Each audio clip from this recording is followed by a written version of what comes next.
Trading, ये लफ्ज़ सुनते ही कैसा लगता है? बहुत पेचीदा, बहुत मुश्किल, है ना?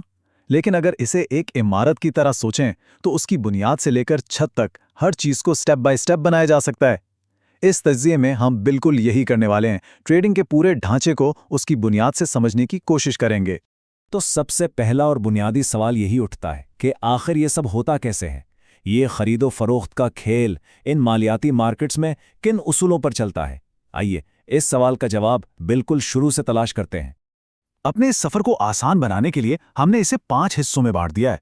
पहले समझेंगे कि ट्रेडिंग है क्या, फिर बात करेंगे रिस्क को संभालने की, मार्केट को पढ़ने की और अपनी सोच को काबू में रखने की, और आखिर में इन सबको जोड़कर देखेंगे कि एक मुकम्मल तस्वीर कैसे बनती है।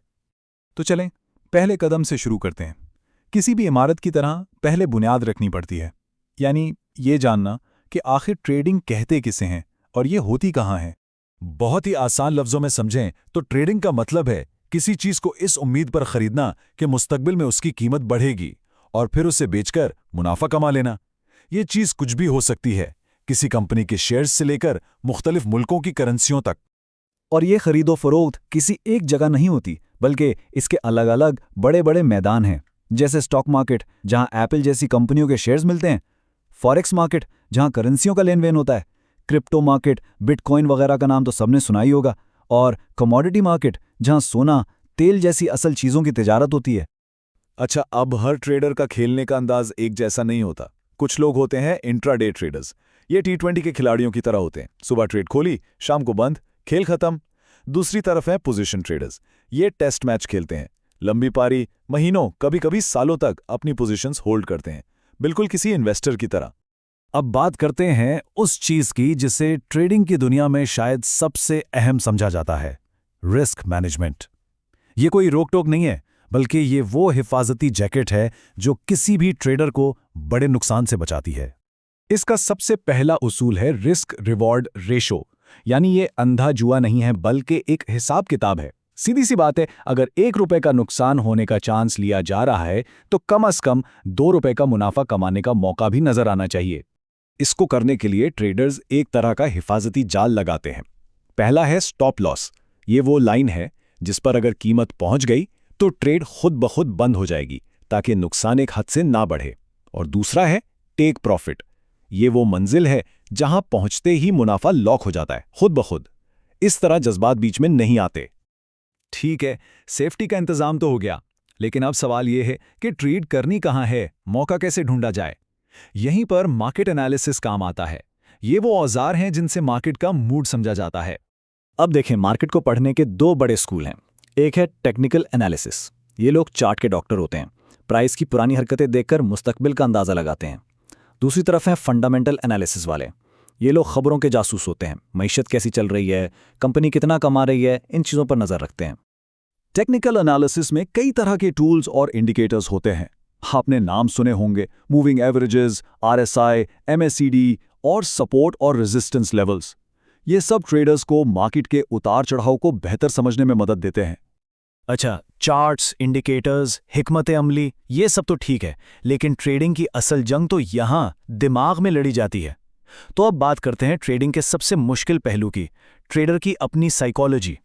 ये कॉल इस बात को बहुत अच्छी तरह बयान करता है। ट्रेडिंग में कामयाबी की कुंजी जज्बाती नज़्म ज़ब्त है। अगर जहानत कुंजी होती तो बहुत ज़्यादा लोग ट्रेडिंग से पैसा कमा रहे होते। यानी बात यह नहीं कि कोई कितना स्मार्ट है, बात यह है कि वो अपने जज्बात को कितना काबू में रख सकता है। सबसे पहला और बड़ा दुश्मन है खौफ, नुकसान का खौफ। और इसी डर की वजह से अक्सर लोग एक अच्छी चलती हुई ट्रेड को जल्दी बंद कर देते हैं कि कहीं जो थोड़ा बहुत मुनाफा है वो भी हाथ से ना चला जाए। और खौफ का दूसरा रुख है लालच। थोड़ा और, बस थोड़ा और के चक्कर में सही वक्त पर मुनाफा बुक नहीं किया जाता, और फिर जब मार्केट पलटती है तो सारा मुनाफा देखते ही देखते नुकसान में बदल जाता है। और फिर आता है फोमो, यानी फेयर ऑफ मिसिंग आउट। ये देखकर कि कोई स्टॉक या क्रिप्टो तेजी से ऊपर जा रहा है और सब पैसा बना रहे हैं, तो ये डर कि मैं पीछे ना रह जाऊं, इंसान से बगैर सोचे समझे, बगैर किसी प्लान के ट्रेड करवा देता है। तो अब तक हमने क्या देखा? हमने बुनियाद समझी, रिस्क को कंट्रोल करना सीखा, मार्केट को पढ़ने के तरीके देखे और अपने जहन की जंग को भी समझा। अब वक्त आ गया है कि इन सब टुकड़ों को जोड़कर एक मुकम्मल स्ट्रैटेजी बनाएं। ये कुछ मिसालें हैं कि ये सब चीज़ें मिलकर कैसे काम करती हैं। जैसे ब्रेकआउट स्ट्रैटेजी, जब कीमत एक अहम लेवल को तोड़कर आगे निकले तो ट्रेड करना, या पुल बैक स्ट्रैटेजी, जब कीमत थोड़ा सा नीचे आए तो खरीदना, या फिर खबरों पर मबनी ट्रेडिंग, किसी बड़ी खबर के आते ही एक्शन लेना।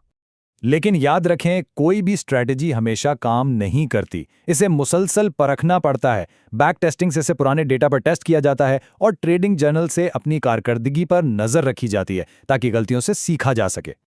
तो अगर कोई इस फील्ड में आना चाहे तो उसे शुरुआत कैसे करनी चाहिए? चंद बातें हमेशा जहन में रखें। सबसे पहले, असली पैसों से पहले हमेशा डेमो अकाउंट पर प्रैक्टिस करें। दूसरा, कभी भी इतना पैसा ना लगाएं जिसके नुकसान का दुख बर्दाश्त ना हो। और तीसरा, हमेशा मार्केट से सीखते रहें।